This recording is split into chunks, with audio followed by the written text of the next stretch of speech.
Hello everyone स्वागत है ਤੁਹਾਡਾ ਸਾਰਿਆਂ ਦਾ ਮੇਰੇ ਇਸ YouTube channel cultivation of mind ਤੇ। ਅਸੀਂ ਕਰ ਰਹੇ ਹਾਂ ਚੈਪਟਰ ਡਿਫਰੈਂਸ਼ੀਅਲ ਇਕੁਏਸ਼ਨ। ਆਲਰੇਡੀ ਅਸੀਂ ਡਿਸਕਸ ਕਰ ਚੁੱਕੇ ਹਾਂ ਇਹਦੇ 3 ਲੈਕਚਰ ਤੇ ਅੱਜ ਅਸੀਂ 4th ਲੈਕਚਰ ਡਿਸਕਸ ਕਰਨ ਜਾ ਰਹੇ ਹਾਂ। Method of solving first order and fast degree differential equation ਦੀਆਂ 4 ਟਾਈਪਸ ਅਸੀਂ ਲਾਸਟ ਲੈਕਚਰ ਦੇ ਵਿੱਚ ਪੜ੍ਹੀਆਂ ਸੀਗੀਆਂ ਤੇ ਅੱਜ ਅਸੀਂ 5th ਟਾਈਪ ਤੋਂ ਕੰਟੀਨਿਊ ਕਰਨ ਜਾ ਰਹੇ ਹਾਂ ਇਸ ਲੈਕਚਰ ਨੂੰ, ਜੋ ਕਿ ਸਾਡੀ ਹੈ ਹੋਮੋਜੀਨੀਅਸ ਇਕੁਏਸ਼ਨ।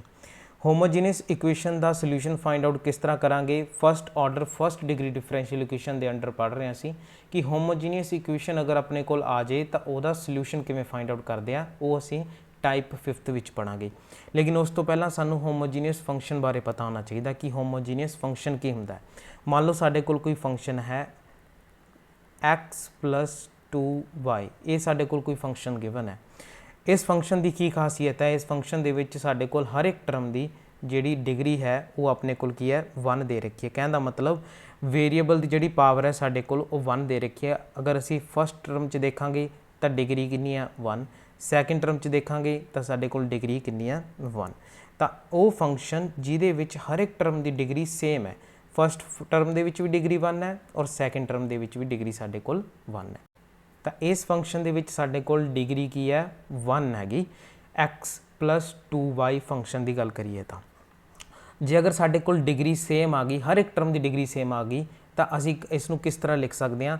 तुहाडी मर्जी है, तुसी x नूं कॉमन कढ लो चाहे y नूं कॉमन कढ लो, जिहदी हाईएस्ट पावर है उस वेरीएबल नूं बाहर कढ लो। चाहे हुण इत्थे अपने कोल x की पावर भी 1 है, y की पावर भी 1 है, तो तुसी कोई भी जिहड़ा वेरीएबल बाहर कढ सकते हो। सपोज मैं x नूं जिहड़ा कॉमन कढ लिया तो साडे कोल अंदर की बचा 1 + 2y/x बचा, तो मैं इहनूं किस तरह लिख सकदा हाँ, x फाई ऑफ y/x की फॉर्म दे विच लिख सकता हाँ।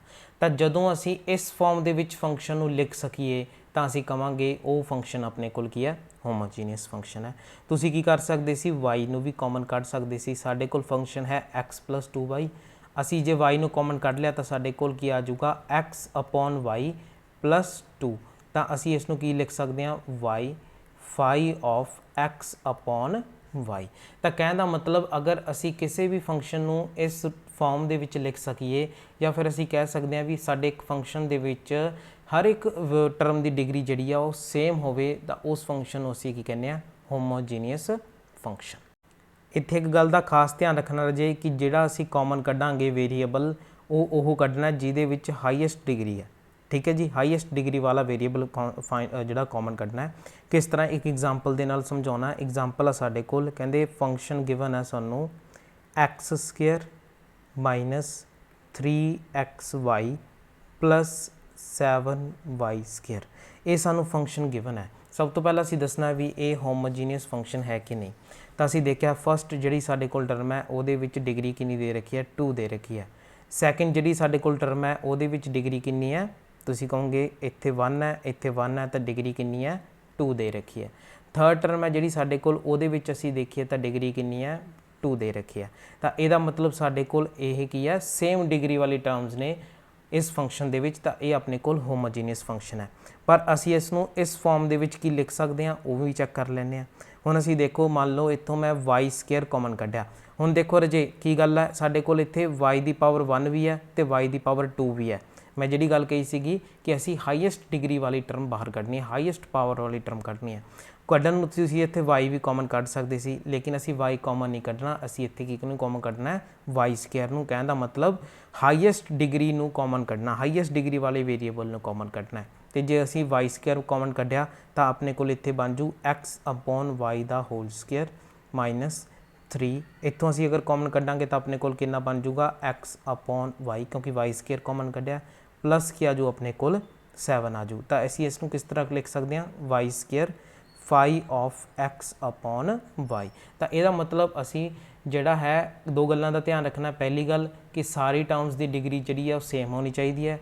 दूसरी चीज़ जिहड़ा वेरीएबल असी कॉमन कढना है वो कॉमन कढना है जिहदे विच ओहदी डिग्री या फिर पावर की होवे हाईएस्ट होवे। हुण देखते हैं असी भी होमोजीनियस इक्वेशन साडे कोल की हुंदी है। वो इक्वेशन जिसनूं असी dy/dx = f1 divided by f2 ਇਸ ਫਾਰਮ ਦੇ ਵਿੱਚ ਅਸੀਂ ਲਿਖ ਸਕੀਏ ਉਸ ਨੂੰ ਅਸੀਂ ਕੀ ਬੋਲਦੇ ਹਾਂ, ਹੋਮੋਜੀਨੀਅਸ ਇਕੁਏਸ਼ਨ। ਪਰ ਇੱਥੇ ਇੰਪੋਰਟੈਂਟ ਗੱਲ ਜਿਹੜੀ ਧਿਆਨ ਰੱਖਣ ਵਾਲੀ ਇਹ ਹੈ ਕਿ ਜਿਹੜੀ F1 ਹੈ ਤੇ F2 ਹੈ, ਇਹਨਾਂ ਦੋਨਾਂ ਦੀ ਡਿਗਰੀ ਕੀ ਹੋਣੀ ਚਾਹੀਦੀ ਹੈ, ਸੇਮ ਹੋਣੀ ਚਾਹੀਦੀ ਹੈ ਤੇ ਦੋਨੇ ਹੀ ਹੋਣੀ ਚਾਹੀਦੀਆਂ ਸਾਡੇ ਕੋਲ ਹੋਮੋਜੀਨੀਅਸ ਇਕੁਏਸ਼ਨਸ। ਕਹਿਣ ਦਾ ਮਤਲਬ ਮੰਨ ਲਓ ਸਾਡੇ ਕੋਲ F1 ਬਰਾਬਰ ਹੈ x² + y² + 2xy ਦੇ, ਤੇ F2 ਆਪਣੇ ਕੋਲ ਕੀ ਹੈ, ਉਹ ਵੀ ਮੰਨ ਲਓ ਕਿ ਆਪਣੇ ਕੋਲ y² + 2xy + 2x² ਦੇ ਰੱਖੀ ਹੈ। ਹੁਣ ਜਿਹੜੀ F1 ਹੈ ਇਹਦੇ ਵਿੱਚ ਅਗਰ ਦੇਖੀਏ ਤਾਂ ਸਾਡੇ ਕੋਲ ਫਸਟ ਟਰਮ ਦੀ ਡਿਗਰੀ ਵੀ 2 ਹੈ, ਸੈਕਿੰਡ ਟਰਮ ਦੀ ਡਿਗਰੀ ਵੀ 2 ਹੈ ਤੇ ਥਰਡ ਟਰਮ ਦੀ ਡਿਗਰੀ ਵੀ 2 ਹੈ। ਜੇ ਅਗਰ ਗੱਲ ਕਰੀਏ F2 ਦੀ ਤਾਂ ਇਹਦੇ ਵਿੱਚ ਫਸਟ ਟਰਮ ਦੀ ਡਿਗਰੀ ਵੀ 2 ਹੈ, ਸੈਕਿੰਡ ਟਰਮ ਦੀ ਡਿਗਰੀ ਵੀ 2 ਹੈ ਤੇ ਥਰਡ ਟਰਮ ਦੀ ਡਿਗਰੀ ਵੀ ਸਾਡੇ ਕੋਲ 2 ਹੈ। ਤਾਂ ਅਸੀਂ ਕਹਾਂਗੇ ਵੀ F1 ਵੀ ਸਾਡੇ ਕੋਲ ਹੋਮੋਜੀਨੀਅਸ ਇਕੁਏਸ਼ਨ ਹੈ, F2 ਵੀ ਸਾਡੇ ਕੋਲ ਕੀ ਹੈ, ਹੋਮੋਜੀਨੀਅਸ ਇਕੁਏਸ਼ਨ ਹੈ।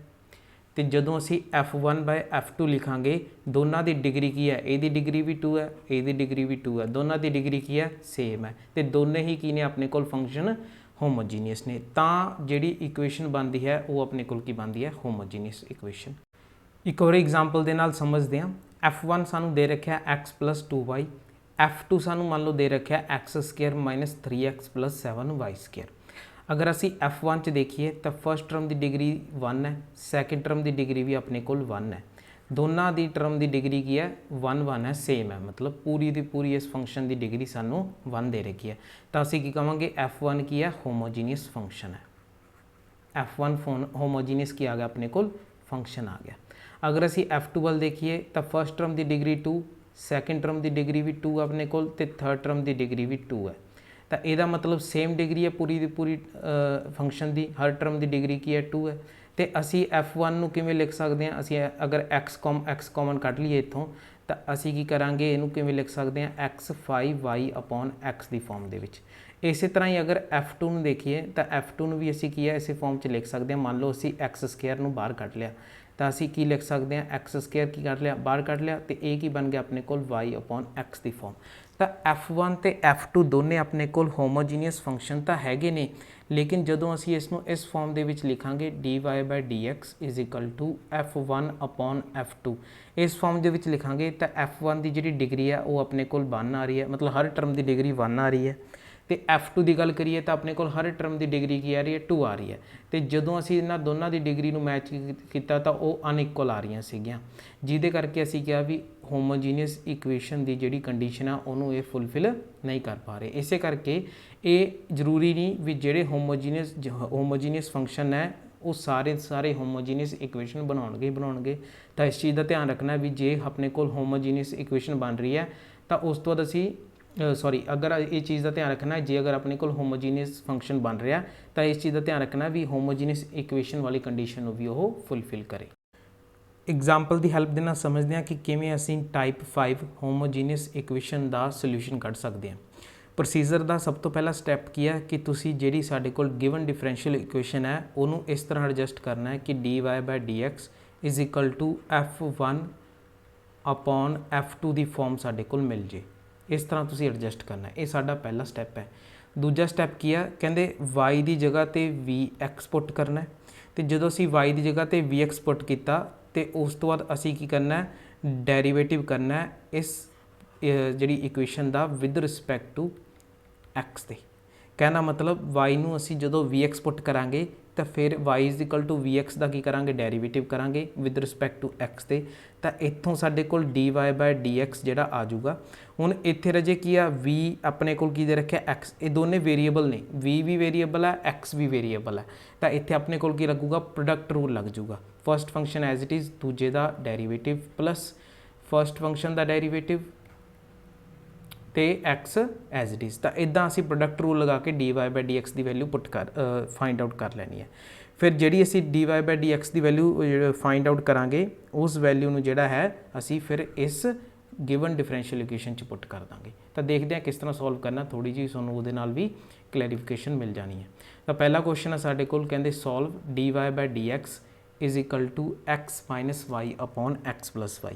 ਹੁਣ ਤੁਸੀਂ ਦੇਖੋ ਵੀ ਚਲੋ ਮੰਨਦਾ ਕਿ ਸਾਨੂੰ ਉੱਥੇ ਇਹ ਚੀਜ਼ ਦਾ ਧਿਆਨ ਰੱਖਣਾ ਪੈਣਾ ਹੈ, ਮੰਨ ਲਓ ਇੱਦਾਂ ਦਾ ਕੁਐਸਚਨ ਬਣਾਇਆ ਨਹੀਂ ਆਉਂਦਾ ਤੁਹਾਨੂੰ ਮੰਨ ਲਓ ਥੋੜਾ ਜਿਹਾ ਕੁਐਸਚਨ ਚੇਂਜ ਕਰਕੇ ਪਾ ਦਿੰਦੇ ਨੇ, ਜਿਵੇਂ ਕਿ dy into x plus y is equal to x minus y into dx, ਇੱਦਾਂ ਦਾ ਕੁਐਸਚਨ ਪਾ ਦਿੰਦੇ ਨੇ। ਫਿਰ ਤੁਸੀਂ ਐਡਜਸਟ ਕਰ ਲਓਗੇ ਤਾਂ ਤੁਹਾਡੇ ਕੋਲ ਕੁਝ ਇਸ ਤਰ੍ਹਾਂ ਦੀ ਜਿਹੜੀ ਹੈ ਡਿਫਰੈਂਸ਼ੀਅਲ ਇਕੁਏਸ਼ਨ ਬਣ ਜਾਣੀ ਹੈ। ਤੇ ਇਹੀ ਸਾਡਾ ਫਸਟ ਸਟੈਪ ਸੀ। ਪਰ ਕਈ ਵਾਰ ਕੀ ਹੁੰਦਾ ਸਾਡੇ ਮਾਈਂਡ ਦੇ ਵਿੱਚ ਜਿਹੜੇ ਆ ਉਹ ਮਤਲਬ ਬਣ ਨਹੀਂ ਪਾਉਂਦੀ ਇਹ ਗੱਲ। ਅਸੀਂ ਕੀ ਕਰਦੇ ਹਾਂ ਟਾਈਪਸ 'ਚ ਚਲੇ ਜਾਂਦੇ, ਜਿਵੇਂ ਫਸਟ ਟਾਈਪ ਦੇਖਾਂਗੇ, ਸੈਕਿੰਡ ਟਾਈਪ ਦੇਖਾਂਗੇ, ਥਰਡ ਟਾਈਪ ਦੇਖਾਂਗੇ।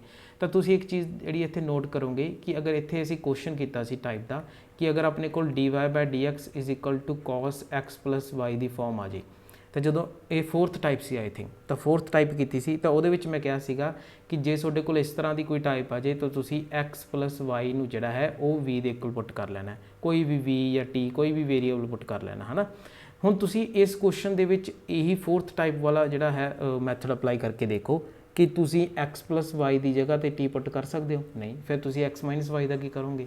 ਤਾਂ ਇਹਦਾ ਮਤਲਬ ਤੁਸੀਂ ਕਈ ਵਾਰ ਅਸੀਂ ਯਾਦ ਨਹੀਂ ਕਰ ਪਾਉਂਦੇ ਵੀ ਕਿਹੜੀ ਟਾਈਪ ਆ, ਤਾਂ ਤੁਸੀਂ ਸਟਾਰਟਿੰਗ ਤੋਂ ਚੱਲ ਪਿਆ ਕਰੋ, ਟਾਈਪ 1 ਟਾਈਪ 2 ਟਾਈਪ 3 ਟਾਈਪ 4, ਫਿਰ ਤੁਸੀਂ ਦੇਖੋਗੇ ਵੀ ਅੱਛਾ ਇਹ ਤਾਂ ਕੀ ਆਪਣੇ ਕੋਲ ਦੋਨੇ ਹੋਮੋਜੀਨੀਅਸ ਫੰਕਸ਼ਨ ਬਣ ਰਹੇ ਨੇ। ਉੱਪਰ ਵੀ ਦੇਖੋ ਤਾਂ ਸਾਡੇ ਕੋਲ ਡਿਗਰੀ 1 ਹੈ, ਨੀਚੇ ਵੀ ਦੇਖੋ ਤਾਂ ਹਰ ਟਰਮ ਦੀ ਡਿਗਰੀ ਸਾਡੇ ਕੋਲ 1 ਹੈ, ਤੇ ਦੋਨੇ ਡਿਗਰੀਆਂ ਕੀ ਨੇ ਸੇਮ ਨੇ। ਤਾਂ ਇਹਦੇ ਨਾਲ ਕੀ ਹੈ ਸਾਨੂੰ ਨਾ ਕਨਫਿਊਜ਼ਨ ਨਹੀਂ ਹੁੰਦੀ ਕਿ ਕਿਹੜੀ ਟਾਈਪ ਦਾ ਕੁਐਸਚਨ ਹੈ। ਤਾਂ ਇਸ ਟਾਈਪ ਦੇ ਵਿੱਚ ਕੀ ਹੈ ਹੋਮੋਜੀਨੀਅਸ ਸਾਡੇ ਕੋਲ ਫੰਕਸ਼ਨ ਨੇ, ਹੋਮੋਜੀਨੀਅਸ ਇਕੁਏਸ਼ਨ ਹੈ। ਇਹਦੇ ਵਿੱਚ ਅਸੀਂ ਪ੍ਰੋਸੀਜਰ ਫੋਲੋ ਕਰਾਂਗੇ। ਫਸਟ ਸਟੈਪ ਜਿਹੜਾ ਆਲਰੇਡੀ ਇੱਥੇ ਬਣਿਆ ਹੋਇਆ, ਸੈਕਿੰਡ ਸਟੈਪ ਅਸੀਂ ਸ਼ੁਰੂ ਕਰਨਾ। ਸੈਕਿੰਡ ਸਟੈਪ ਕੀ ਹੈ y ਦੀ ਜਗ੍ਹਾ ਤੇ ਅਸੀਂ ਕੀ ਪੁੱਟ ਕਰਨਾ ਹੈ vx ਪੁੱਟ ਕਰਨਾ ਹੈ। ਜਦੋਂ ਅਸੀਂ y ਦੀ ਜਗ੍ਹਾ ਤੇ vx ਪੁੱਟ ਕਰਾਂਗੇ ਤਾਂ ਇੱਥੋਂ ਸਾਡੇ ਕੋਲ dy/dx ਦੀ ਵੈਲਿਊ ਕਿੰਨੀ ਆ ਜਾਊਗੀ v ਪਲੱਸ x dy/dx ਆ ਜਾਊਗੀ। ਠੀਕ ਹੈ ਜੀ, ਆ ਆਪਣੇ ਕੋਲ ਫਸਟ ਇਕੁਏਸ਼ਨ ਹੈ ਤੇ ਆ ਆਪਣੇ ਕੋਲ ਕੀ ਹੈ ਸੈਕਿੰਡ ਇਕੁਏਸ਼ਨ ਹੈ। ਹੁਣ ਮੈਂ ਤੁਹਾਨੂੰ ਕਿਹਾ ਸੀ ਕਿ ਜਿਹੜਾ dy/dx ਆ ਜਾਊਗਾ ਤੁਹਾਡੇ ਕੋਲ, ਇਸ ਨੂੰ ਸੋਲਵ ਕਰਕੇ derivative with respect to x ਕਰਕੇ ਉਹਨੂੰ ਅਸੀਂ ਫਸਟ 'ਚ ਪੁੱਟ ਕਰ ਦੇਣਾ। ਤਾਂ ਪੁੱਟ 2 in 1, ਤਾਂ ਉਸ ਤੋਂ ਬਾਅਦ ਸਾਡੇ ਕੋਲ v ਪਲੱਸ x dv/dx ਕਾਹਦੇ ਬਰਾਬਰ ਆ ਜਾਊਗਾ।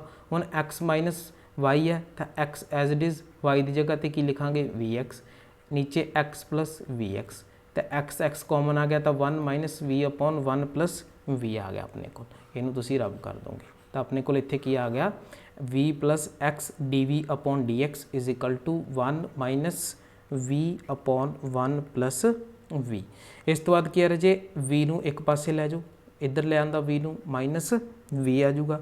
ਜਦੋਂ ਅਸੀਂ ਇਸ ਨੂੰ ਸੋਲਵ ਕਰਾਂਗੇ ਤਾਂ ਆਪਣੇ ਕੋਲ ਐਲਸੀਐਮ ਲੈ ਕੇ ਕੀ ਆ ਜਾਊ 1 minus v minus v square, ਜਿਸ ਨੂੰ ਅਸੀਂ ਕੀ ਲਿਖ ਸਕਦੇ ਹਾਂ minus v square minus 2v plus plus 1/1 plus v। ਹੁਣ ਦੇਖੋ ਤੁਹਾਡੇ ਕੋਲ ਕੀ ਬਣ ਰਿਹਾ ਕਿ ਵੇਰੀਏਬਲ ਸੈਪਰੇਸ਼ਨ ਫਾਰਮ ਅਸੀਂ ਬਣਾ ਪਾ ਰਹੇ ਹਾਂ x into dv/dx is equal to minus v square minus 2v plus 1/1 plus v ਬਣ ਗਿਆ। ਤਾਂ ਤੁਸੀਂ ਕੀ ਕਰਨਾ ਰਾਜੇ ਹੁਣ ਇੱਥੋਂ ਵੇਰੀਏਬਲ ਸੈਪਰੇਸ਼ਨ ਫਾਰਮ ਅਪਲਾਈ ਕਰ ਦੇਣੀ ਹੈ। ਕਿਸ ਤਰ੍ਹਾਂ, ਜਿਹੜਾ ਆਹ dv ਹੈ ਠੀਕ ਹੈ ਇਹਨੂੰ ਇਸ ਪਾਸੇ ਰਹਿਣ ਦਿਓ, ਤਾਂ ਆ ਪੂਰੀ ਦੀ ਪੂਰੀ ਟਰਮ ਇੱਧਰ ਆ ਕੇ ਕੀ ਹੋ ਜੂਗੀ ਰਿਵਰਸ ਹੋ ਜੂਗੀ ਹੈ ਨਾ, ਕਿਉਂਕਿ ਇੱਧਰ ਆ ਕੇ ਕੀ ਬਣ ਜਾਣਾ ਇਹਨੇ 1 ਪਲੱਸ v ਸਕੁਅਰ ਮੂਰੇ ਮਾਈਨਸ ਆਊਗਾ ਮਾਈਨਸ 2v ਪਲੱਸ 1। ਇੱਧਰ ਕਿੰਨਾ ਆ ਗਿਆ ਆਪਣੇ ਕੋਲ dx ਤੇ x ਕਿੱਥੇ ਚਲਾ ਗਿਆ ਨੀਚੇ। ਤੇ ਜੇ ਅਸੀਂ ਇਸ ਨੂੰ ਸੋਲੂਸ਼ਨ ਫਾਈਂਡ ਆਊਟ ਕਰਨਾ ਤਾਂ ਅਸੀਂ ਕੀ ਲੈ ਲਾਂਗੇ ਇੰਟੀਗ੍ਰੇਸ਼ਨ ਲੈ ਲਾਂਗੇ। ਹੁਣ ਇੰਟੀਗ੍ਰੇਸ਼ਨ ਕਿਵੇਂ ਸੋਲਵ ਕਰਦੇ ਆ, ਇਹਨੂੰ ਤਾਂ ਅਸੀਂ ਕੁਝ ਕਹਿ ਨਹੀਂ ਸਕਦੇਗੇ, ਇੰਨੀ ਸਿੰਪਲ ਚੀਜ਼ ਆ ਗਈ ਹੈ ਨਾ। ਦੱਸਣਾ ਵੀ ਬਣਦਾ ਨਹੀਂ ਹੈਗਾ ਕਿਉਂਕਿ ਬਹੁਤ ਸੋਲਵ ਕਰਦੇ ਟਾਈਮ ਹੋ ਗਿਆ ਸਾਨੂੰ ਕਿ 1/x ਦਾ log x ਹੁੰਦਾ ਹੈ ਇੰਟੀਗ੍ਰੇਸ਼ਨ। ਇੱਧਰ ਦੇਖੋ ਕੀ ਕਰਾਂਗੇ, ਤੁਸੀਂ ਇੱਧਰ ਦੇਖੋ ਵੀ ਨੀਚੇ ਸਾਡੇ ਕੋਲ minus v square minus 2v plus 1 ਹੈ, ਇਹਦਾ ਅਗਰ ਅਸੀਂ ਡੈਰੀਵੇਟਿਵ ਕਰਾਂਗੇ ਤਾਂ ਮਾਈਨਸ 2v ਤੇ ਇੱਥੇ ਕੀ ਆ ਜਾਓ ਆਪਣੇ ਕੋਲ ਮਾਈਨਸ 2। ਤਾਂ ਉੱਪਰ ਕੀ ਅਸੀਂ ਬਣਾਉਣ ਦੀ ਕੋਸ਼ਿਸ਼ ਕਰਾਂਗੇ, ਕਿਵੇਂ ਕਰਾਂਗੇ ਮਾਈਨਸ 2 ਨਾਲ ਮਲਟੀਪਲਾਈ ਮਾਈਨਸ 2 ਨਾਲ ਡਿਵਾਈਡ, ਤਾਂ ਨੀਚੇ ਵਾਲਾ ਦਾ ਡੈਰੀਵੇਟਿਵ ਉੱਪਰ ਪਿਆ ਉਹ ਵੀ log ਬਣ ਜਾਊਗਾ। ਕਹਿਣ ਦਾ ਮਤਲਬ ਤੁਸੀਂ ਇਸ ਨੂੰ ਸੋਲਵ ਕਰ ਲਓਗੇ। ਪਰ ਮੈਂ ਇੱਥੇ ਕੀ ਦੱਸਣਾ ਚਾਹੁੰਦਾ ਕਿ ਆਪਣਾ ਇਹ ਕੁਐਸਚਨ ਬਹੁਤ ਲੈਂਥੀ ਹੋ ਗਿਆ, ਇੰਨਾ ਲੈਂਥੀ ਪੇਪਰ ਦੇ ਵਿੱਚ ਨਹੀਂ ਆਉਂਦਾ ਗਾ। ਤੁਹਾਨੂੰ ਜਿਹੜਾ ਕੁਐਸਚਨ ਪੁੱਛਿਆ ਜਾਂਦਾ ਹੈ ਉਹ ਪੁੱਛਿਆ ਜਾਂਦਾ ਕਿ ਤੁਹਾਨੂੰ ਇੱਕ ਹੋਮੋਜੀਨੀਅਸ ਇਕੁਏਸ਼ਨ ਦੇ ਦਿੱਤੀ ਜਾਊਗੀ ਤੇ ਕਹਿ ਦਿੱਤਾ ਜਾਊਗਾ ਇਹਨੂੰ ਇਹਦਾ ਸੋਲੂਸ਼ਨ ਪਤਾ ਕਰੋ ਜਾਂ ਫਿਰ ਸੋਲਵ ਲਿਖ ਦੇਣਗੇ। ਤੇ ਜਿਹੜਾ ਤੁਹਾਨੂੰ ਆਪਸ਼ਨਸ ਦਿੱਤੀਆਂ ਹੋਣਗੀਆਂ ਰਜੇ ਤੁਹਾਨੂੰ ਇੱਥੋਂ ਤੱਕ ਵੀ ਜਿਹੜੀ ਨਵੀਂ ਇਕੁਏਸ਼ਨ ਬਣੂਗੀ ਇਸ ਨੂੰ ਸੋਲਵ ਕਰਕੇ ਉਹ ਕੀ ਬਣੂਗੀ, ਇਹ ਆਪਣੇ ਕੋਲ ਨਵੀਂ ਇਕੁਏਸ਼ਨ ਬਣ ਰਹੀ ਹੈ। ਤਾਂ ਇਸ ਤਰ੍ਹਾਂ ਦੇ ਤੁਹਾਡੇ ਕੋਲ ਉੱਥੇ ਕੁਐਸਚਨ ਆਉਣਗੇ, ਕਹਿਣ ਦਾ ਮਤਲਬ ਹੋਮੋਜੀਨੀਅਸ ਇਕੁਏਸ਼ਨ ਦੀ ਟਾਈਪ ਵਾਲੇ। ਇਸੇ ਕਰਕੇ ਮੈਂ ਇਸ ਨੂੰ ਜ਼ਿਆਦਾ ਸੋਲਵ ਨਹੀਂ ਕਰ ਰਿਹਾ ਕਿਉਂਕਿ ਸਾਨੂੰ ਪੂਰਾ ਸੋਲਵ ਕਰਨਾ ਨਹੀਂ ਆਊਗਾ। ਜੇ ਆ ਵੀ ਗਿਆ ਤਾਂ ਤੁਸੀਂ ਇਹਨੂੰ ਈਜ਼ਲੀ ਸੋਲਵ ਕਰ ਹੀ ਲਿੱਤਾ ਗਾ, ਤੁਹਾਡੇ ਸਾਹਮਣੇ ਹੈ। ਇਸ ਤੋਂ ਔਖਾ ਜਿਹੜਾ ਪੇਪਰ ਦੇ ਵਿੱਚ ਕੁਐਸਚਨ ਨਹੀਂ ਆਊਗਾ। ਤਾਂ ਇਹਦਾ ਮਤਲਬ ਕੀ ਹੈ, ਤੁਸੀਂ ਜ਼ਿਆਦਾ ਜਿਹੜਾ ਧਿਆਨ ਦੇਣਾ ਉਹ ਇਸ ਚੀਜ਼ ਵੱਲ ਦੇਣਾ ਵੀ ਸਾਡਾ ਪ੍ਰੋਸੀਜਰ ਕੀ ਹੈ। ਪ੍ਰੋਸੀਜਰ ਇਹ ਹੈ ਵੀ ਸਭ ਤੋਂ ਪਹਿਲਾਂ ਉਸ ਨੂੰ f1/f2 ਦੀ ਫਾਰਮ 'ਚ ਲਿਖੋ, ਤੇ f1 ਦੀ ਡਿਗਰੀ ਤੇ f2 ਦੀ ਡਿਗਰੀ ਸੇਮ ਹੋਣੀ ਚਾਹੀਦੀ ਹੈ। f1 ਵੀ ਹੋਮੋਜੀਨੀਅਸ ਫੰਕਸ਼ਨ ਹੋਣਾ ਚਾਹੀਦਾ, f2 ਵੀ ਹੋਮੋਜੀਨੀਅਸ ਫੰਕਸ਼ਨ ਹੋਣਾ ਚਾਹੀਦਾ। ਫਿਰ ਉਸ ਤੋਂ ਅਸੀਂ y = vx ਪੁੱਟ ਕਰਾਂਗੇ, ਫਿਰ ਡੈਰੀਵੇਟਿਵ ਫਾਈਂਡ ਆਊਟ ਕਰਾਂਗੇ ਵਿਦ ਰਿਸਪੈਕਟ ਟੂ x। ਜਦੋਂ ਸਾਡੇ ਕੋਲ dy/dx ਆ ਗਿਆ, ਉਹਨੂੰ ਅਸੀਂ ਫਸਟ ਜੋ ਗਿਵਨ ਆਪਣੀ ਹੋਮੋਜੀਨੀਅਸ ਇਕੁਏਸ਼ਨ ਹੈ ਉਹ 'ਚ ਪੁੱਟ ਕਰ ਦਾਂਗੇ, ਫਿਰ ਲਾਸਟ ਤੇ ਇੰਟੀਗ੍ਰੇਸ਼ਨ ਕੱਢ ਕੇ ਉਹਦਾ ਸੋਲੂਸ਼ਨ ਫਾਈਂਡ ਆਊਟ ਕਰ ਲਾਂਗੇ। ਨੈਕਸਟ ਸਾਡੇ ਕੋਲ ਟਾਈਪ 6 ਕਾफ़ी ज़्यादा इंपॉर्टेंट है, तो पेपर ਦੇ ਵਿੱਚ क्वेश्चन ਇਸ ਦੇ ਵਿੱਚੋਂ मैक्सिमम ਆਉਂਦੇ ਨੇ ਸਾਨੂੰ। टाइप 6 ਕੀ ਹੈ, ਲੀਨੀਅਰ ਡਿਫਰੈਂਸ਼ੀਅਲ ਇਕੁਏਸ਼ਨ। ਹੁਣ ਸਾਨੂੰ ਪਤਾ ਲੀਨੀਅਰ ਡਿਫਰੈਂਸ਼ੀਅਲ ਇਕੁਏਸ਼ਨ ਕਿਹੜੀ ਸੀਗੀ ਸਾਡੇ ਕੋਲ। ਅਸੀਂ ਲੀਨੀਅਰ ਡਿਫਰੈਂਸ਼ੀਅਲ ਇਕੁਏਸ਼ਨ ਜਿਹੜੀ ਆ ਡਿਸਕਸ ਕੀਤੀ ਸੀ ਪਹਿਲੇ ਲੈਕਚਰ 'ਚ। ਆਈ ਥਿੰਕ ਅਸੀਂ ਕਿਹਾ ਸੀਗਾ ਕਿ ਸਾਡੇ ਕੋਲ y², ਕਹਿਣਾ ਮਤਲਬ y × y, ਜਾਂ ਫਿਰ y³, ਜਾਂ ਫਿਰ ਅਸੀਂ ਕਿਹਾ ਸੀ y × dy/dx, ਜਾਂ ਫਿਰ ਅਸੀਂ ਕਿਹਾ ਸੀਗਾ ਕਿ dy/dx ਦਾ ਸਕੁਅਰ, ਜਾਂ ਫਿਰ ਅਸੀਂ ਹੋਰ ਕੀ ਕਿਹਾ ਸੀਗਾ ਕਿ e⁻dy/dx e⁻y। ਇਹਦੇ ਵਿੱਚੋਂ ਕੋਈ ਵੀ ਫਾਰਮ ਆ ਜਾਂਦੀ ਹੈ ਤਾਂ ਉਹ ਆਪਣੇ ਕੋਲ ਕੀ ਹੁੰਦੀ ਹੈ, ਨਾਨ ਲੀਨੀਅਰ ਡਿਫਰੈਂਸ਼ੀਅਲ ਇਕੁਏਸ਼ਨ। ਸਾਰੀਆਂ ਡਿਸਕਸ ਕੀਤੀਆਂ ਸੀਗੀਆਂ ਨਾ ਅਸੀਂ, ਕਿ ਡਿਗਰੀ ਅਗਰ ਆਪਣੇ ਕੋਲ 1 ਆ ਜੇ, ਡਿਗਰੀ 1 ਆ ਗਈ ਤਾਂ ਅਸੀਂ ਚੈੱਕ ਕਰਾਂਗੇ ਵੀ ਆਪਣੀ ਡਿਫਰੈਂਸ਼ੀਅਲ ਇਕੁਏਸ਼ਨ ਲੀਨੀਅਰ ਹੈ ਕਿ ਨਹੀਂ ਹੈ। ਇਹ ਸਾਰੀਆਂ ਗੱਲਾਂ ਅਸੀਂ ਉੱਥੇ ਡਿਸਕਸ ਕੀਤੀਆਂ ਸੀ। ਪਰ ਅਸੀਂ ਟਾਈਪ 6 ਕਿਹੜੀ ਡਿਸਕਸ ਕਰਨੀ ਆ, ਲੀਨੀਅਰ ਡਿਫਰੈਂਸ਼ੀਅਲ ਇਕੁਏਸ਼ਨ। ਕਹਿਣਾ ਮਤਲਬ ਜਿਹੜੀਆਂ ਆਹ ਮੈਂ ਲਿਖੀਆਂ ਸੀਗੀਆਂ ਗੱਲਾਂ, 4-5 ਗੱਲਾਂ ਲਿਖੀਆਂ ਸੀ, ਇਹਨਾਂ ਵਿੱਚੋਂ ਕੋਈ ਵੀ ਜਿਹੜੀ ਹੈ ਉਹ ਡਿਫਰੈਂਸ਼ੀਅਲ ਇਕੁਏਸ਼ਨ ਦੇ ਵਿੱਚ ਨਹੀਂ ਹੋਊਗੀ, ਤਾਂ ਹੀ ਆਪਣੇ ਕੋਲ ਲੀਨੀਅਰ ਬਣੂਗੀ। ਕਿਉਂਕਿ ਜੇ ਇਹਨਾਂ ਵਿੱਚੋਂ ਕੁਛ ਆ ਗਿਆ ਆਪਣੇ ਕੋਲ ਡਿਫਰੈਂਸ਼ੀਅਲ ਇਕੁਏਸ਼ਨ ਦੇ ਵਿੱਚ ਤਾਂ ਉਹ ਤਾਂ ਨੋਨ ਲੀਨੀਅਰ ਬਣ ਜੂਗੀ। ਤਾਂ ਆ ਆਪਣੇ ਕੋਲ ਨੋਨ ਲੀਨੀਅਰ ਡਿਫਰੈਂਸ਼ੀਅਲ ਇਕੁਏਸ਼ਨ ਦੀਆਂ ਕੰਡੀਸ਼ਨ ਸੀਗੀਆਂ ਵੀ ਕਿਹੜੀ ਕੰਡੀਸ਼ਨ ਤੇ ਡਿਫਰੈਂਸ਼ੀਅਲ ਇਕੁਏਸ਼ਨ ਨੋਨ ਲੀਨੀਅਰ ਹੋਊਗੀ। ਤਾਂ ਇਹਦਾ ਮਤਲਬ ਇਹਨਾਂ ਵਿੱਚੋਂ ਕੋਈ ਵੀ ਸਾਡੇ ਕੋਲ ਕੰਡੀਸ਼ਨ ਜਾਂ ਫਿਰ ਕੋਈ ਵੀ ਇਦਾਂ ਦੀ ਮਲਟੀਪਲੀਕੇਸ਼ਨ ਪਾਵਰ ਇਦਾਂ ਦੀ ਨਹੀਂ ਆਊਗੀ ਜਿਹੜੀ ਕਿ ਸਾਡੀ ਇਸ ਡਿਫਰੈਂਸ਼ੀਅਲ ਇਕੁਏਸ਼ਨ ਨੂੰ ਨੋਨ ਲੀਨੀਅਰ ਬਣਾ ਦੇ। ਤਾਂ ਇਹਦਾ ਮਤਲਬ ਸਾਡੇ ਕੋਲ ਜਿਹੜੀ ਡਿਫਰੈਂਸ਼ੀਅਲ ਇਕੁਏਸ਼ਨ ਹੋਣਗੀਆਂ ਉਹ ਲੀਨੀਅਰ ਹੋਣਗੀਆਂ। ਤਾਂ ਤੁਸੀਂ ਦੇਖ ਵੀ ਲੈਣਾ ਗਾ, ਪਰ ਮੈਂ ਇੱਥੇ ਤੁਹਾਨੂੰ ਦੱਸਣ ਵੀ ਜਾ ਰਿਹਾ ਕਿ ਕਿਸ ਤਰ੍ਹਾਂ ਦੀ ਟਾਈਪ ਦੇ ਵਿੱਚ ਸਾਨੂੰ ਡਿਫਰੈਂਸ਼ੀਅਲ ਇਕੁਏਸ਼ਨ ਗਿਵਨ ਹੋਊਗੀ, ਫਿਰ ਅਸੀਂ ਉਹਦਾ ਸੋਲੂਸ਼ਨ ਫਾਈਂਡ ਆਊਟ ਕਰਨਾ ਗਾ। ਤਾਂ ਕਹਿੰਦੇ ਆ ਵੀ ਜਿਹੜੀ ਸਾਡੇ ਕੋਲ ਜਨਰਲ ਲੀਨੀਅਰ ਡਿਫਰੈਂਸ਼ੀਅਲ ਇਕੁਏਸ਼ਨ ਹੈ, ਜਨਰਲ ਲੀਨੀਅਰ ਡਿਫਰੈਂਸ਼ੀਅਲ ਇਕੁਏਸ਼ਨ ਹੈ ਫਸਟ ਆਰਡਰ ਫਸਟ ਡਿਗਰੀ ਦੀ ਇਨ y, ਉਹ ਆਪਣੇ ਕੋਲ ਕੁਝ ਇਸ ਤਰ੍ਹਾਂ ਦੀ ਹੁੰਦੀ ਹੈ dy/dx + py = q। ਤੇ ਇਹ ਆਪਣੇ ਕੋਲ general linear differential equation of first order in y। ਤੇ ਜੇ ਸਾਡੇ ਕੋਲ ਲੀਨੀਅਰ ਡਿਫਰੈਂਸ਼ੀਅਲ ਇਕੁਏਸ਼ਨ ਇਸ ਤਰ੍ਹਾਂ ਦੀ ਦਿੱਤੀ ਹੋਵੇ ਵੀ dx/dy + px = q, ਤਾਂ ਅਸੀਂ ਕੀ ਬੋਲਾਂਗੇ ਇਹਨੂੰ, general linear differential equation of first order in x। ਇਹ ਹੈਗੀ ਆਪਣੇ ਕੋਲ general linear differential equation of first order in x। ਇਹ ਹੈਗੀ ਆਪਣੇ ਕੋਲ general linear differential equation of first order in y।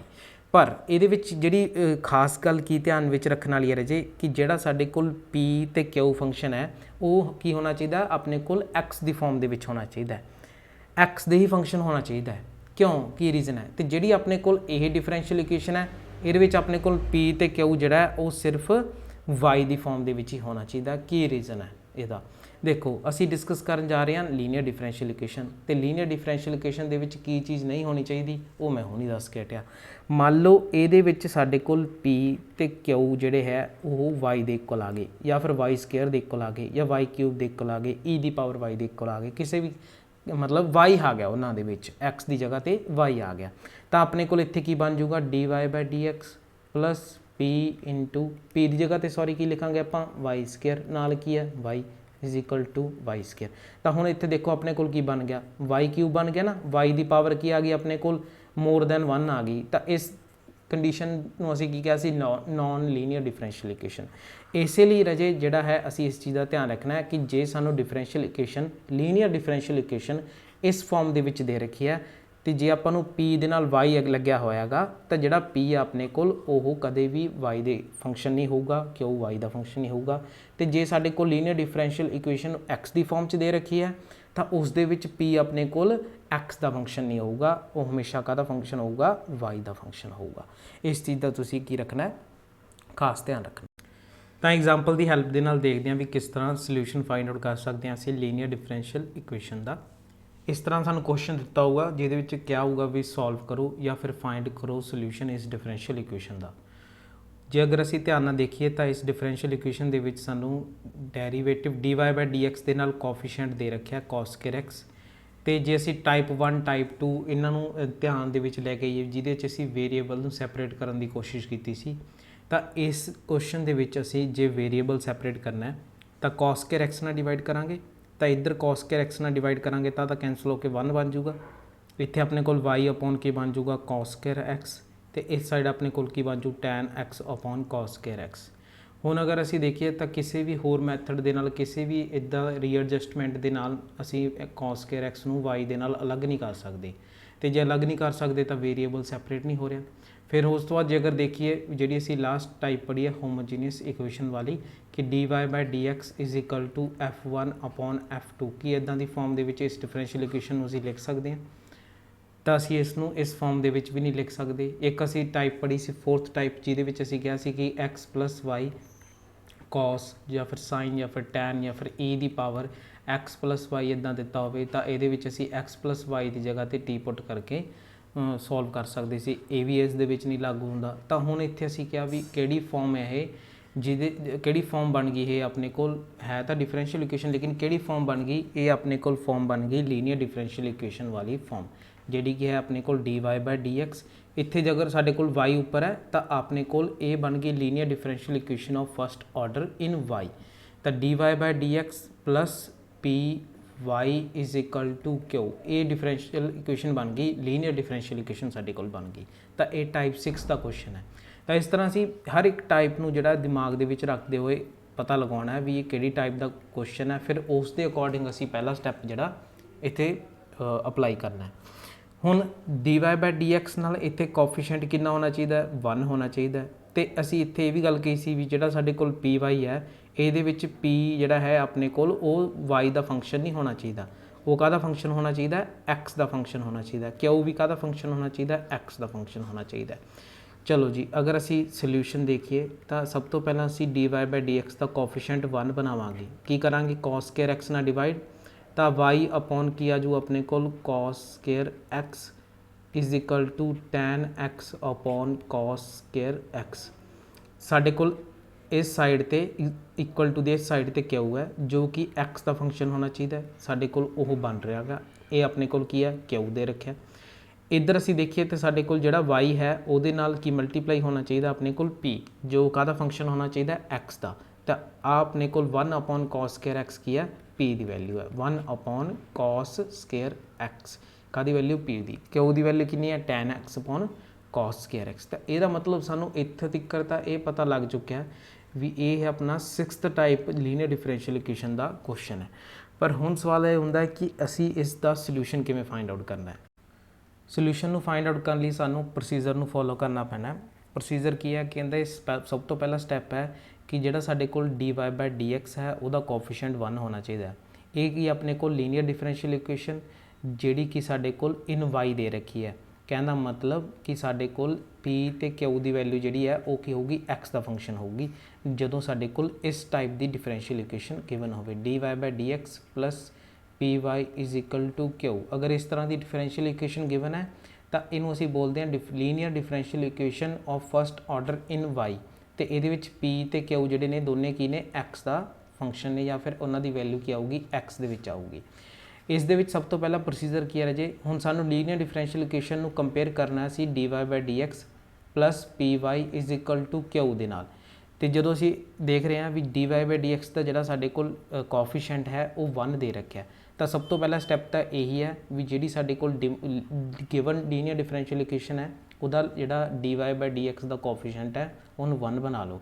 ਤਾਂ ਫਿਰ ਅਸੀਂ ਕਰਾਂਗੇ cos square x ਨਾਲ ਡਿਵਾਈਡ ਕਰਾਂਗੇ, ਤਾਂ dy/dx y cos square x ਬਰਾਬਰ ਕਿਹਦੇ ਆ ਗਿਆ, tan x cos square x ਦੇ।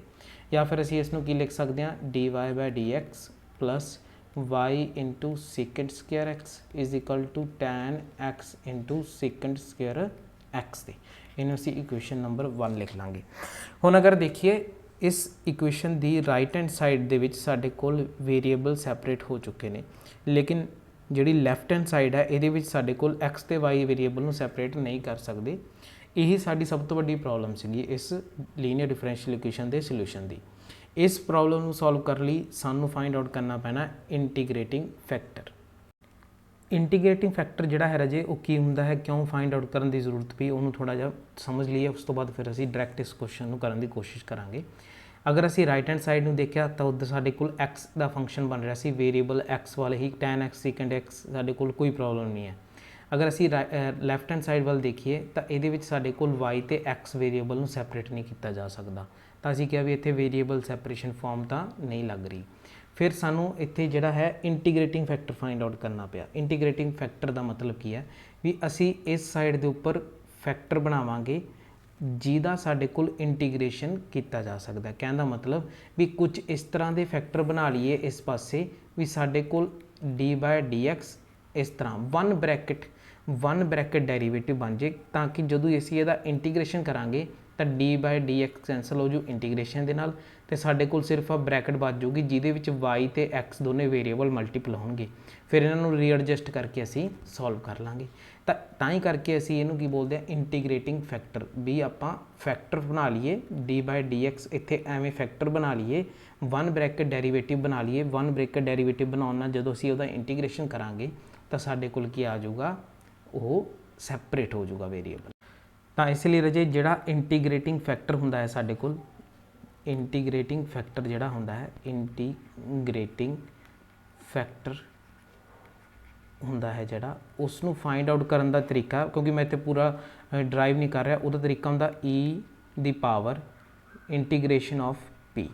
ਜੋ ਸਾਡੀ p ਦੀ ਵੈਲਿਊ ਹੈ ਉਹਦਾ ਇੰਟੀਗ੍ਰੇਸ਼ਨ ਕਰ ਦਿਓ ਤੇ ਉਹਨੂੰ e⁻ 'ਚ ਲਿਖ ਦਿਓ, ਸਾਡਾ ਕੀ ਆ ਜਾਊਗਾ, ਇੰਟੀਗ੍ਰੇਟਿੰਗ ਫੈਕਟਰ ਆ ਜਾਊਗਾ। ਤੇ ਉਹੀ ਇੰਟੀਗ੍ਰੇਟਿੰਗ ਫੈਕਟਰ ਨੂੰ ਅਸੀਂ ਅਗਰ ਇਕੁਏਸ਼ਨ 1 ਦੇ ਨਾਲ ਮਲਟੀਪਲਾਈ ਕਰ ਦਾਂਗੇ, ਇੰਟੀਗ੍ਰੇਟਿੰਗ ਫੈਕਟਰ ਨੂੰ ਅਸੀਂ ਮਲਟੀਪਲਾਈ ਕਰਾਂਗੇ ਇਕੁਏਸ਼ਨ 1 ਦੇ ਨਾਲ, ਫਿਰ ਉਸ ਨੂੰ ਸੋਲਵ ਕਰਕੇ ਜਿਹੜੀ ਸਾਡੇ ਕੋਲ ਇਕੁਏਸ਼ਨ ਆਊਗੀ ਉਹ ਆਪਣਾ ਕੀ ਹੋਊਗਾ, ਸੋਲੂਸ਼ਨ ਹੋਊਗਾ। ਪਰ ਪੇਪਰ ਦੇ ਵਿੱਚ ਸਾਨੂੰ ਸੋਲੂਸ਼ਨ ਫਾਈਂਡ ਆਊਟ ਕਰਨਾ ਨਹੀਂ ਕਹਿੰਦੇ ਹੁੰਦੇ, ਇਸ ਪੇਪਰ ਦੇ ਵਿੱਚ ਸਿਰਫ ਸਾਨੂੰ ਫਾਈਂਡ ਆਊਟ ਕਰਨਾ ਕਹਿੰਦੇ ਹੁੰਦੇ ਆ ਇੰਟੀਗ੍ਰੇਟਿੰਗ ਫੈਕਟਰ ਨੂੰ। ਤਾਂ ਇੰਟੀਗ੍ਰੇਟਿੰਗ ਫੈਕਟਰ ਫਾਈਂਡ ਆਊਟ ਕਰਨ ਲਈ ਸਾਨੂੰ ਜਿਹੜਾ ਹੈ ਸਭ ਤੋਂ ਪਹਿਲਾਂ ਇਸ ਫਾਰਮ ਦੇ ਵਿੱਚ ਜਿਹੜੀ ਲੀਨੀਅਰ ਡਿਫਰੈਂਸ਼ੀਅਲ ਇਕੁਏਸ਼ਨ ਬਣਾਉਣੀ ਹੁੰਦੀ ਹੈ, ਫਿਰ ਇਸ ਫਾਰਮ ਤੋਂ ਅਸੀਂ p ਦੀ ਵੈਲਿਊ ਫਾਈਂਡ ਆਊਟ ਕਰਾਂਗੇ। p ਦੀ ਵੈਲਿਊ ਫਾਈਂਡ ਆਊਟ ਕਰਕੇ ਅਸੀਂ ਕੀ ਕਰਾਂਗੇ, e⁻p dx। ਤੇ ਜੇ ਸਾਡੇ ਕੋਲ dx/dy ਪਲੱਸ ਅਗਰ px = q ਦੀ ਫਾਰਮ ਦਿੱਤੀ ਹੋਵੇ ਤਾਂ ਇਸ ਫਾਰਮ ਵਾਸਤੇ ਇੰਟੀਗ੍ਰੇਟਿੰਗ ਫੈਕਟਰ ਹੁੰਦਾ e⁻p dy। ਠੀਕ ਹੈ, ਇਸ ਚੀਜ਼ ਦਾ ਜਿਹੜਾ ਥੋੜਾ ਜਿਹਾ ਧਿਆਨ ਰੱਖਣਾ। ਤਾਂ ਹੁਣ ਅਸੀਂ ਇਸ ਦੇ ਕੁਐਸਚਨ ਨੂੰ ਸੋਲਵ ਕਰਾਂਗੇ। ਸਭ ਤੋਂ ਪਹਿਲਾਂ ਫਾਈਂਡ ਆਊਟ ਕਰਾਂਗੇ ਇੰਟੀਗ੍ਰੇਟਿੰਗ ਫੈਕਟਰ ਨੂੰ, ਤੇ p ਦੀ ਵੈਲਿਊ ਸਾਡੇ ਕੋਲ ਫਸਟ ਇਕੁਏਸ਼ਨ ਤੋਂ ਕਿੰਨੀ ਆ ਗਈ, ਅਗਰ p ਦੀ ਵੈਲਿਊ ਕੰਪੇਅਰ ਕਰੀਏ ਡਿਫਰੈਂਸ਼ੀਅਲ ਇਕੁਏਸ਼ਨ ਇਹਦੇ ਨਾਲ dy/dx ਪਲੱਸ py = q, ਅਗਰ ਅਸੀਂ ਕੰਪੇਅਰ ਕਰੀਏ ਤਾਂ ਸਾਡੇ ਕੋਲ p ਦੀ ਵੈਲਿਊ ਕਿੰਨੀ ਆ ਗਈ, sec² x। ਤਾਂ ਆਪਣੇ ਕੋਲ ਇੰਟੀਗ੍ਰੇਟਿੰਗ ਫੈਕਟਰ p ਕਿੰਨਾ ਆ ਗਿਆ, ਆਪਣੇ ਕੋਲ sec² x, ਤੇ ਇੰਟੀਗ੍ਰੇਟਿੰਗ ਫੈਕਟਰ ਕਿੰਨਾ ਆ ਗਿਆ, e⁻ sec² x dx। ਤੇ ਆਪਣੇ ਕੋਲ sec² x ਦਾ ਡੈਰੀਵੇਟਿਵ ਇੰਟੀਗ੍ਰੇਸ਼ਨ ਕੀ ਹੁੰਦਾ, ਡੈਟ ਇਜ਼ tan x। ਤਾਂ ਇੰਟੀਗ੍ਰੇਟਿੰਗ ਫੈਕਟਰ ਕਿੰਨਾ ਆ ਗਿਆ ਰਾਜੇ, ਆਪਣੇ ਕੋਲ e⁻ tan x। ਫਿਰ ਹੁਣ ਕੀ ਕਰਾਂਗੇ, ਅਸੀਂ ਮਲਟੀਪਲਾਈ ਕਰਾਂਗੇ, multiply integrating factor by first equation. ਜਦੋਂ ਮਲਟੀਪਲਾਈ ਕਰ ਦਾਂਗੇ ਫਸਟ ਇਕੁਏਸ਼ਨ ਨੂੰ ਤਾਂ ਆਪਣੇ ਕੋਲ ਬਣ ਜੂ e⁻ tan x dy/dx plus y sec² x e⁻ tan x = e⁻tan x secant² x। ਇਹ ਬਣ ਜੂਗਾ ਆਪਣੇ ਕੋਲ ਮਲਟੀਪਲਾਈ ਕਰਨ ਤੇ।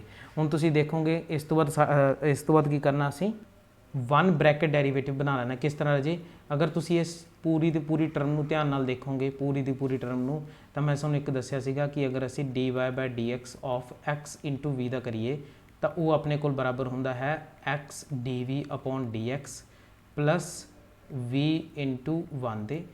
ਇਸ ਤੋਂ ਆਹ ਫਾਰਮ ਬਣਾਉਣੀ ਹੁੰਦੀ ਹੈ ਜਿਹਨੂੰ ਅਸੀਂ 1 ਬ੍ਰੈਕਟ ਡੈਰੀਵੇਟਿਵ ਫਾਰਮ ਬਣਦੇ ਆ, ਤੇ ਜਿਹਦਾ ਅਸੀਂ ਇੰਟੀਗ੍ਰੇਸ਼ਨ ਕਰ ਦਈਏ ਤਾਂ dy/dx ਤੇ ਇੰਟੀਗ੍ਰੇਸ਼ਨ ਕੈਂਸਲ ਆਊਟ ਹੋ ਜਾਂਦੇ ਨੇ। ਤਾਂ ਇਹੀ ਚੀਜ਼ ਕਰਨ ਵਾਸਤੇ ਅਸੀਂ ਮਲਟੀਪਲਾਈ ਕਰਦੇ ਹਾਂ ਇੰਟੀਗ੍ਰੇਟਿੰਗ ਫੈਕਟਰ ਨੂੰ, ਕਿਉਂਕਿ ਅਸੀਂ ਕੀ ਬਣਾਉਣੇ ਹੁੰਦੇ, ਫੈਕਟਰ ਬਣਾਉਣੇ ਹੁੰਦੇ ਆ। ਹੁਣ ਤੁਸੀਂ ਦੇਖੋ ਆਪਣੇ ਕੋਲ ਇੱਥੇ ਕੀ ਫੈਕਟਰ ਬਣ ਰਹੇ ਨੇ, e ਦੀ tan x dy/dx plus y sec² x e ਦੀ tan x।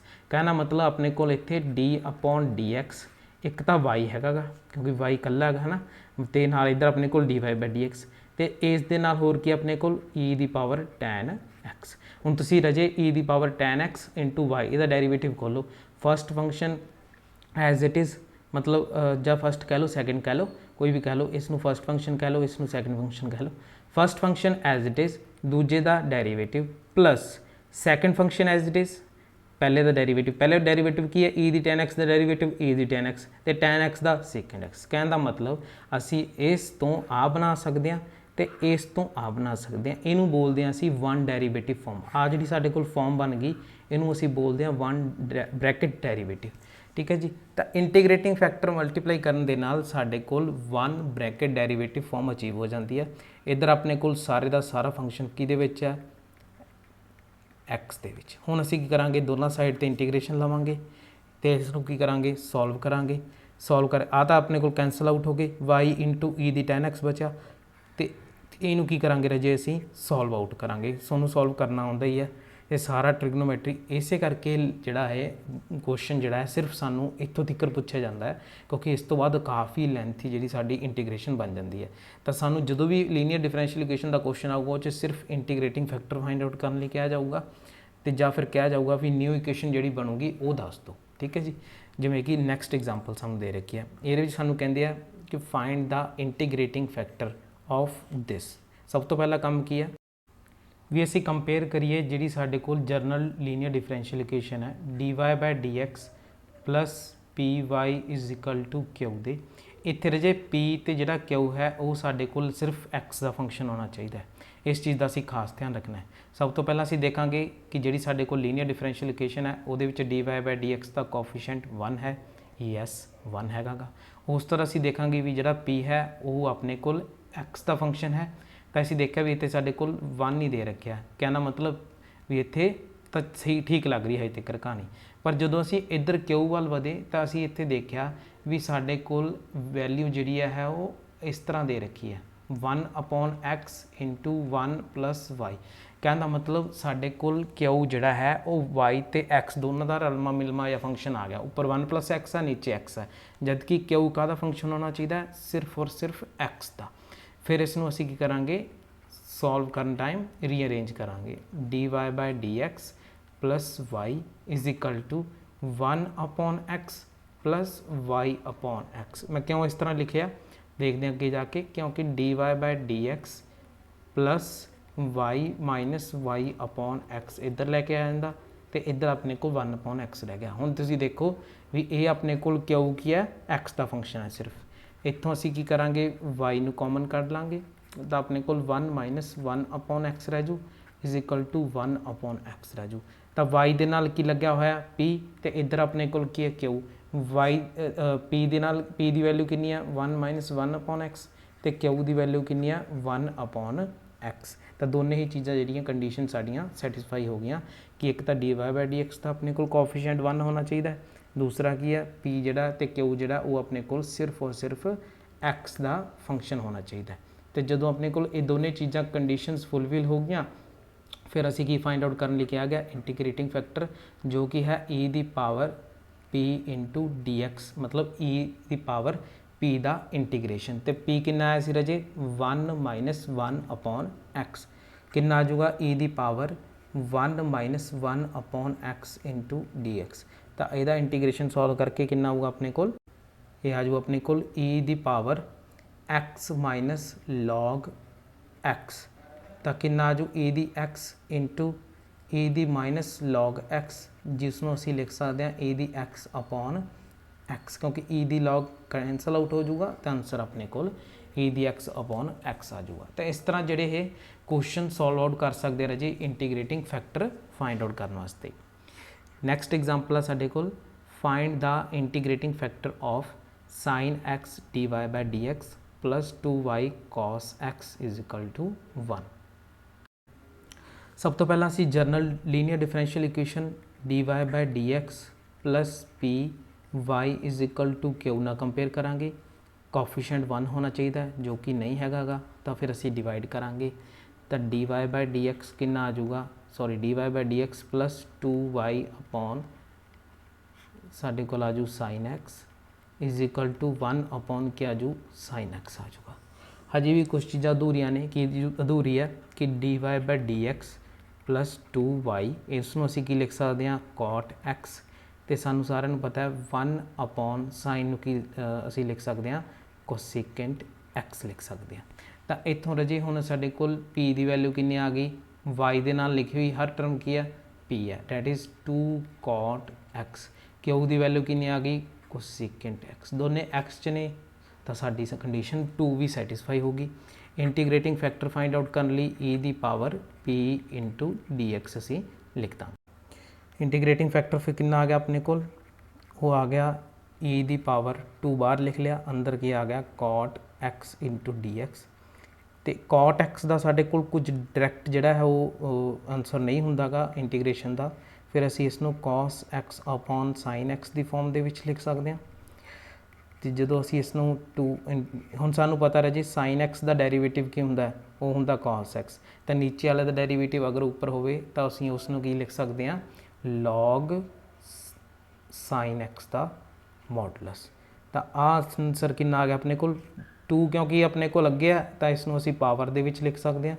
ਪਾਵਰ 'ਚ ਲਿਖ ਲਿਆ ਤਾਂ ਬ੍ਰੈਕਟ ਦੀ ਮੋਡੂਲਸ ਦੀ ਜ਼ਰੂਰਤ ਨਹੀਂ, ਕਿਉਂਕਿ ਮੋਡੂਲਸ ਤੇ ਸਕੁਅਰ ਇੱਕੋ ਹੀ ਗੱਲ ਹੁੰਦੀ ਹੈ, ਇੱਕੋ ਹੀ ਕੰਮ ਕਰਦੇ ਨੇ, ਦੋਨਾਂ ਦਾ ਕੰਮ ਇੱਕੋ ਹੀ ਹੈ। ਤਾਂ e ਤੇ log ਕੈਂਸਲ ਹੋ ਕੇ ਆਪਣੇ ਕੋਲ ਆਨਸਰ ਕਿੰਨਾ ਆ ਗਿਆ sin ਸਕੁਅਰ x, ਤਾਂ ਇੰਟੀਗ੍ਰੇਟਿੰਗ ਫੈਕਟਰ sin ਸਕੁਅਰ x ਆ ਗਿਆ। ਤੇ ਜੇ ਆਪਾਂ ਨੂੰ ਸੋਲੂਸ਼ਨ ਫਾਈਂਡ ਆਊਟ ਕਰਨ ਲਈ ਕਿਹਾ ਜਾਂਦਾ ਹੁੰਦਾ ਤਾਂ ਅਸੀਂ ਕਰਦੇ ਇਸ ਫਸਟ ਇਕੁਏਸ਼ਨ ਦੇ ਨਾਲ sin ਸਕੁਅਰ x ਨੂੰ ਦੋਨੋਂ ਸਾਈਡ ਤੇ ਮਲਟੀਪਲਾਈ ਕਰ ਦਿੰਦੇ, ਉਸ ਤੋਂ ਬਾਅਦ ਸਾਡੇ ਕੋਲ ਕੀ ਬਣ ਜਾਂਦਾ 1 ਬ੍ਰੈਕਟ ਡੈਰੀਵੇਟਿਵ ਬਣ ਜਾਂਦਾ, ਫਿਰ ਇੰਟੀਗ੍ਰੇਸ਼ਨ ਨੂੰ ਸੋਲਵ ਕਰਕੇ ਸਾਡੇ ਕੋਲ ਉਹਦਾ ਸੋਲੂਸ਼ਨ ਆ ਜਾਂਦਾ। ਇਹ ਸੀਗੀ ਸਾਡੀ ਅੱਜ ਦੀ ਕਲਾਸ, ਛੋਟਾ ਜਿਹਾ ਲੈਕਚਰ ਸੀਗਾ ਅੱਜ ਦਾ, ਜਿਹਦੇ ਵਿੱਚ ਅਸੀਂ 2 ਟਾਈਪਸ ਜਿਹੜੇ ਇੰਪੋਰਟੈਂਟ ਟਾਈਪ ਸੀਗੇ ਇੰਟੀਗ੍ਰੇਟਿੰਗ ਫੈਕਟਰ ਫਾਈਂਡ ਆਊਟ ਕਰਨਾ, ਹੋਮੋਜੀਨੀਅਸ ਫੰਕਸ਼ਨ, ਹੋਮੋਜੀਨੀਅਸ ਇਕੁਏਸ਼ਨ ਦਾ ਸੋਲੂਸ਼ਨ ਫਾਈਂਡ ਆਊਟ ਕਰਨਾ, ਸਾਰਾ ਕੁਝ ਸਿੱਖਿਆ। ਇਹਦੇ ਵਿੱਚੋਂ ਕਾਫੀ ਕੁਐਸਚਨ ਜਿਹੜੇ ਮੈਂ ਕਰਵਾਏ ਤੇ ਕਾਫੀ ਕੁਐਸਚਨ ਇਹਦੇ ਵਿੱਚੋਂ ਪੇਪਰ ਦੇ ਵਿੱਚ ਵੀ ਆਉਂਦੇ ਨੇ। ਟੈਲੀਗ੍ਰਾਮ ਚੈਨਲ ਤੇ ਆਲਰੇਡੀ ਮੈਂ ਜਿਹੜੀ ਅਸਾਈਨਮੈਂਟ 1 ਸ਼ੇਅਰ ਕੀਤੀ ਹੈ, ਅਸਾਈਨਮੈਂਟ 2 ਜਿਹੜੀ ਹੈ ਇਸ ਤੋਂ ਅਗਲੇ ਲੈਕਚਰ ਦੇ ਵਿੱਚ ਸ਼ੇਅਰ ਕਰ ਦੂੰਗਾ। ਅਗਲੇ ਲੈਕਚਰ ਦੇ ਵਿੱਚ ਅਸੀਂ ਐਗਜ਼ੈਕਟ ਡਿਫਰੈਂਸ਼ੀਅਲ ਇਕੁਏਸ਼ਨ ਤੇ ਹੁਣ ਅਸੀਂ ਇਸ ਤੋਂ ਬਾਅਦ ਹਾਇਰ ਆਰਡਰ ਦੀ ਜਿਹੜੀ ਡਿਫਰੈਂਸ਼ੀਅਲ ਇਕੁਏਸ਼ਨ ਹੈ ਜਿਨ੍ਹਾਂ ਦੇ ਕੋਐਫੀਸ਼ੀਐਂਟ ਕੌਨਸਟੈਂਟ ਹੋਣ, ਉਹਨਾਂ ਨੂੰ ਕਿਸ ਤਰ੍ਹਾਂ ਸੋਲਵ ਕਰਦੇ ਨੇ ਉਹਨਾਂ ਬਾਰੇ ਡਿਸਕਸ ਕਰਾਂਗੇ। ਹੁਣ ਤੱਕ ਅਸੀਂ ਜਿਹੜਾ ਡਿਸਕਸ ਕੀਤਾ ਸੀਗਾ ਉਹ ਡਿਫਰੈਂਸ਼ੀਅਲ ਇਕੁਏਸ਼ਨ ਡਿਸਕਸ ਕੀਤੀ ਸੀ ਫਸਟ ਆਰਡਰ ਫਸਟ ਡਿਗਰੀ ਦੀ, ਉਹਦਾ ਸੋਲੂਸ਼ਨ ਕਿਵੇਂ ਫਾਈਂਡ ਆਊਟ ਕਰਨਾ ਤੇ ਕੁਝ ਟਾਈਪ ਸੀਗੀਆਂ ਉਹਦੀਆਂ। ਨੈਕਸਟ ਲੈਕਚਰ ਦੇ ਵਿੱਚ ਅਸੀਂ ਡਿਸਕਸ ਕਰਾਂਗੇ ਹਾਇਰ ਆਰਡਰ ਦੀ ਡਿਫਰੈਂਸ਼ੀਅਲ ਇਕੁਏਸ਼ਨ ਦੇ ਸੋਲੂਸ਼ਨ ਬਾਰੇ। ਧੰਨਵਾਦ।